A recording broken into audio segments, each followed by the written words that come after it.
And the one thing about being Gen Z is that we all hate working. I hate working. I hate my job. I'm only doing it because I need healthcare. If not, I would be part time. But I freaking hate working, especially retail. I hate it. I also don't like school, so I don't want to go to college either. So, what's left? This TikTok influencing. Let's see if I even go anywhere with this, but I'm having fun while I'm posting, so it's okay. Man, what I can say is this generation has gotten, or Gen Z, I can't say all, but they have gotten so lazy. It's probably some of the laziest people I've seen. And this is anecdotal experience too. I've ran into people in my life that, for example, going to a drive-through or a certain restaurant, and you get a Gen Z, maybe a staff or employee, you always have issues with either communication or just like having lacking professionalism. Like I had my first job when I was 13 years old. It's like so for me, it's like there's no excuses. Like I learned. Luckily, I did learn like a good work ethic earlier in life, and it helped, I guess, shape me into my adult years. So first job was 13, and I didn't have a worker's permit. I was basically working with my father at that time. And then when I turned 16, I was able to get a permit to work, and I had been working ever since then. So I've worked most of my life. Even through high school, when I was playing sports, I still worked.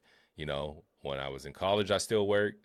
I actually worked two jobs. So again, like times have, and I came up around the time like 2008. So when I'm getting out of college, and that time is like one of the worst economic times when we had the mortgage crisis. So there's always going to be ebbs and flows in life. So it hits a point where it's like, dude, you got to take responsibility for your own well-being. So she doesn't want to work. She thinks TikTok is the result. And there was a study that came out, and they were comparing, I guess, the US to Asia, and they gave a list of like I think the top five careers that kids wanted to be in each country. And in the U.S., the primary thing was like YouTuber or something or a content creator, and in China it was like astronauts, like doctors, lawyers. So it's just like society has been brainwashed to wanting the easy way out. We sit here locked to our phones and our devices looking for instant gratification, and people don't want delayed gratification. Like that's what really helps you seek success. If you're willing to compromise like temporary comfort for things that'll benefit you in the future, everybody wants it instantly. Like, and I think that's what's cooking their brains in society. And it's like they're blaming, oh, well, you guys didn't grow up in these difficult times. It's like, bro, you could put me in any condition. I'm going to figure out a way to get through it, because like it's up to you. And then soon as you when you get to the point where you can click that switch and you realize you're fully responsible for the outcome of your life, regardless. And life isn't fair. I don't care. No matter what you say, life's not fair. Some people get put in worse predicaments. You have to deal with the cards you were dealt. And if you can't do that, then I don't know, you'll just end up suffering. And then instead of blaming it on everything else, blaming it on the government, blaming it on the economy, you prefer to blame it on what everybody else, right? So We're losing recipes.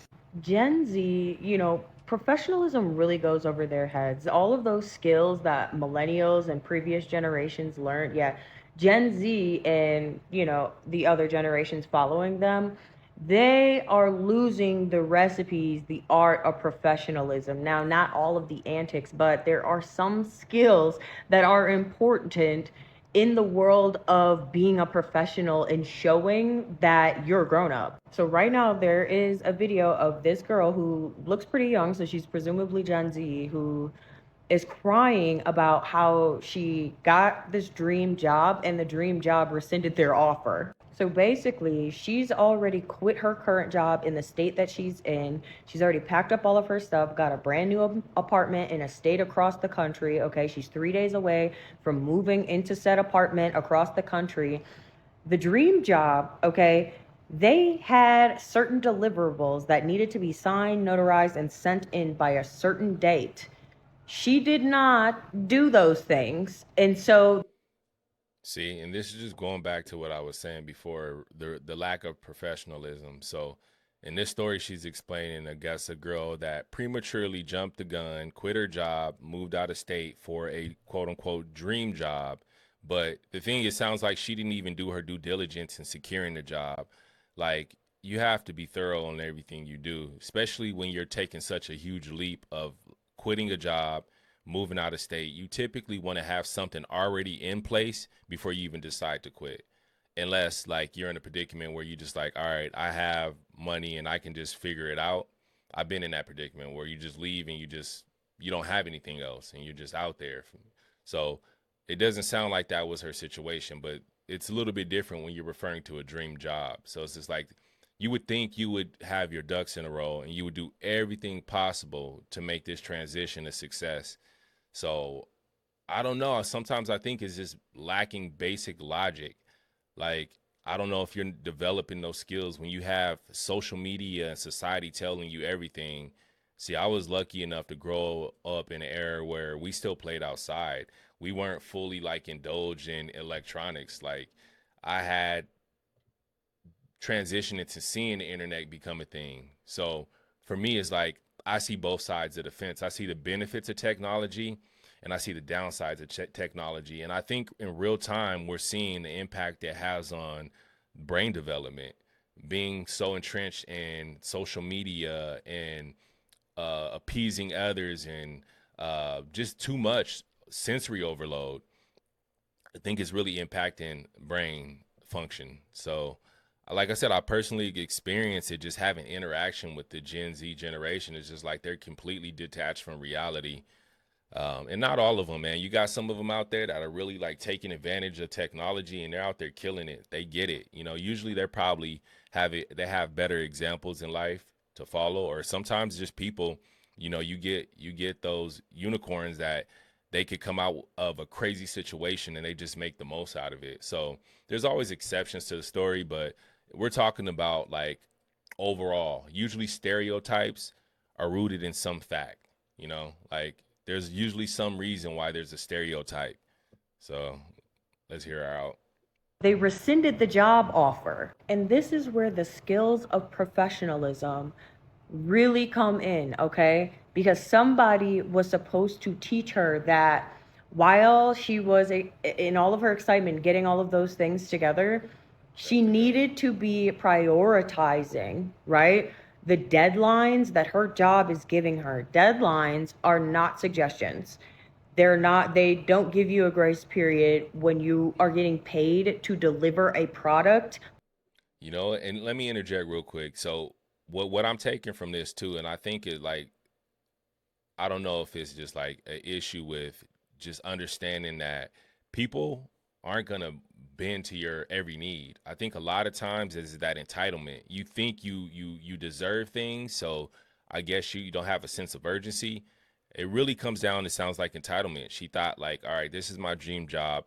Or maybe, yeah, she's right. She hasn't been taught professionalism, but to me it's like I get it, but there's certain things that you have to be responsible for as an adult. Once you turn 18, you're put out there in the world to be responsible. You can go to the military, you can buy alcohol, you can do other things that people do that are 18 that I'm not going to mention. So it's like, all right, at what point can you take full accountability for what happens in your life?